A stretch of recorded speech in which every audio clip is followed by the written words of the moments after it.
that senior year was really special, man.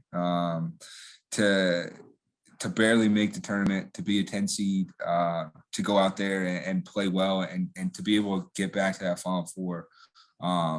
And it, of course, wasn't the outcome that you had, but on a personal note, just to go out there, get there again, and to play well in that second time around was huge. It really was. And to get there with the group we had was amazing. I know Mike and I were two fifth-year guys. I mean, he transferred from Duke, so he's been through the ringer. I've been through the ringer with it. And we had a bunch of young guys that kind of bought into how we were going to play and into what Boeheim was going to go through. And that was a tough year for us. We had the suspension, so he was out the 9 games. So we were rolling for a little bit and then hit that. Then you go into Duke, you win. You have some tough, bad losses towards the end of the year. And then you lose to Pittsburgh in the ACC first round or second round, whatever it was. Yeah.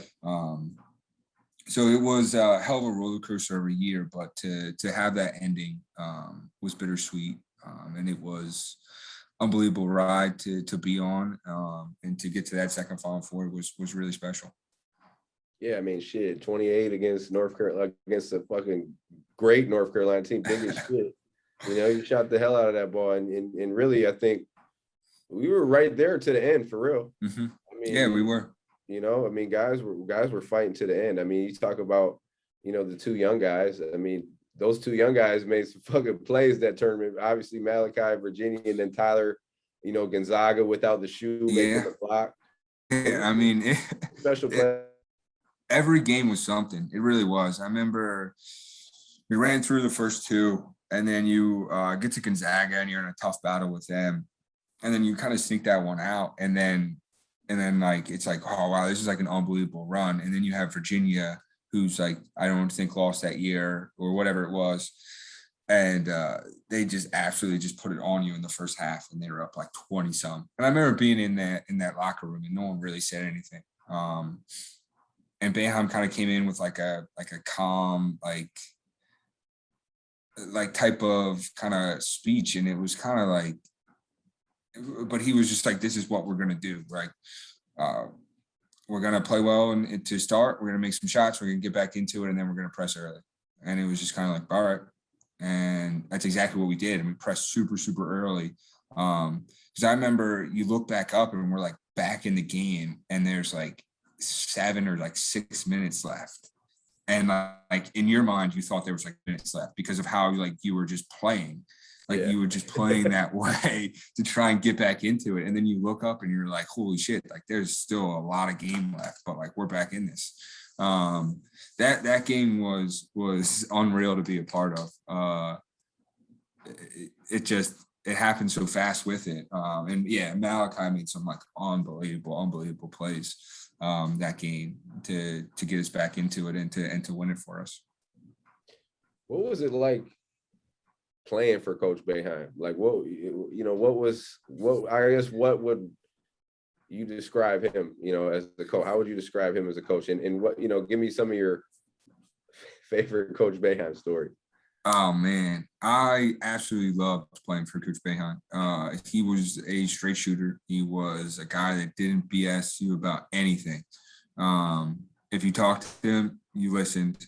And that's just how he was. Like he was just a straight, hard-nosed, old school coach. But at the end of the day, like the real player, like, you know, that like he generally cares about you. And how you are. He just has a certain way of expressing that and letting you know. And for me, like that's exactly how I wanted my coach to be. So he fit that perfectly. And there was no times where I ever questioned anything that he was doing or why we were doing it during practice or anything.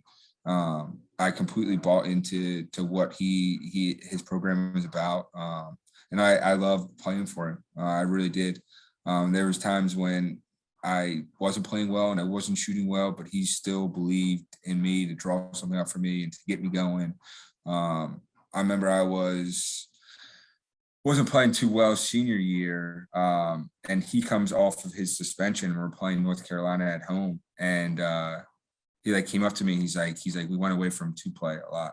He's like, we're gonna do two play a lot. I'm like, all right. So next thing you know it, like we run two play. I get like an easy curl. Yeah. I get an easy shot, and then I get a transition three, and like I was like, I felt like I was like right back into it, because he believed that he could get me going and he could run me the right things and kind of get me going again. And like he just had that, and he had that for all his players. I mean, there was times where even Mike wasn't playing well, but like towards the end of the game, like a high ball screen because Mike's going to make the right play. Like, and if he did it, like we're going to do that the next time down. And that's what I loved about playing for him. It was just how loyal he was. And I'm someone that was in his doghouse for 2 years. Like, you know what I mean? So I just love the way that he coaches and how he runs that program. Because it's not something that jumps off paper, off screen to the outsiders that are kind of looking in. Man, 100%. Everyone know what two play is. Call two play for me every time, because I know that I'm getting the ball and I'm going coming off that.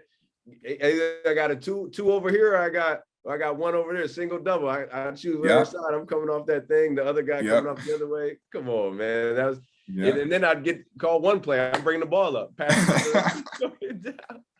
And it was like, it's crazy because, man, basketball is simple, man. He just like gave you space and he let you like make a decision. Like we didn't have like a thick play. Man, we had a few plays. We might have had 4 or 5 plays, but they all gave you the space to go ahead and just make a play or come off and get a shot. And that's what, like you said, that's what I loved about Coach, man. Like he that was a great way to put it, man. Like he makes it so simple. Like he makes it so simple. Yeah, I mean, one of my favorite Boeheim stories is how simple he makes the game. I remember asking Todd for film of me shooting a couple like some good games that I had, some other games I didn't, just to, you know what I mean, pick apart kind of what I'm doing. And he goes, yeah. He goes, well, let me ask Coach first. And I'm like, what? Like, it's just film. Like, can I just get this film? And the next day, Boeheim comes up to me and goes, I heard you want to see your film. And I'm like, yeah, like just to, you know what I mean, see what I'm doing, like see if it's like something minor. He's like, just shoot the fucking ball. I was like, yeah, that's it. 100% that's him.